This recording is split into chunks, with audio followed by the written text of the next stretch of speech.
What is the point of defeating President Obama if the man who replaces him appears no different in substance? Governor Romney and President Obama both supported the TARP bailout.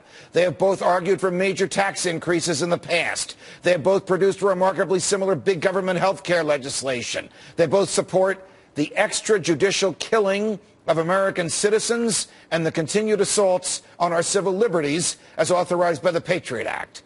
So do Republicans really want change from the current president, or do they just want someone who will defend their version of the status quo? Don't expect Senator Rick Santorum to rein in the size of the government. More on him later in the show. Our first guest tonight is the candidate who has no interest in preserving the status quo.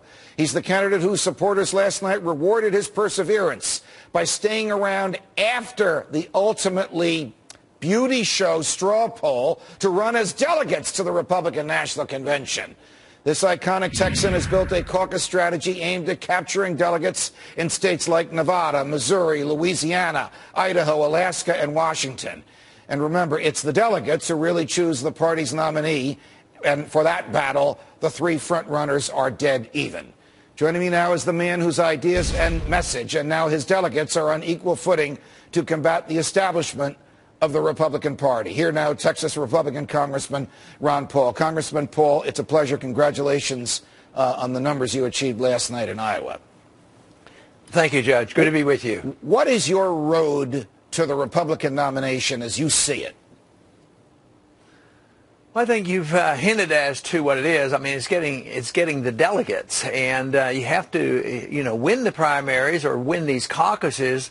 But there are some that are going to be more difficult than others. Some states are very, very big, and then you're talking about hundreds of millions of dollars, which we won't have, although we have a very strong donor base, but they are small donors, so we have to depend on that. So it is going to the smaller states and looking at the caucus states and do our very best in all the states possible, but I think we got the boost that we needed, and we're feeling good about where we're going from there. What can you do to remind Republican voters that you are the only game changer, that all the other Republican candidates agree on, in one form or another, basically on the status quo as it is or as it was when George W. Bush was president?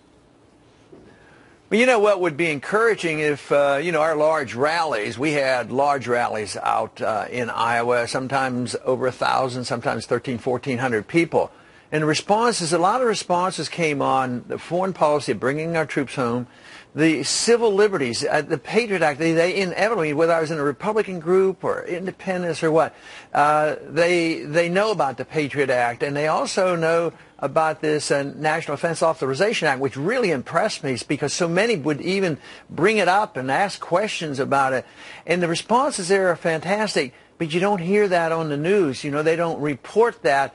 And if they would know that, they would see that there's a bit of a difference because the rest are supportive of the status quo. They're not talking about civil liberties. They're talking about, an aggressive foreign policy of moving troops around the war and occupation and changing the internal governments of other nations. And even when they talk about fiscal conservatism, they're not really talking about it. Right. They're talking about tinkering on the edges and cutting a little bit of the increases. Of course, I have a proposal to really cut the budget. Yours is the only proposal that will cut the budget. In fact, you want to cut $1 trillion in the first year. If we cut the $1 trillion in the first year of your presidency, you could probably run the federal government without having to borrow any more money. If that were so, what would that mean for the economy?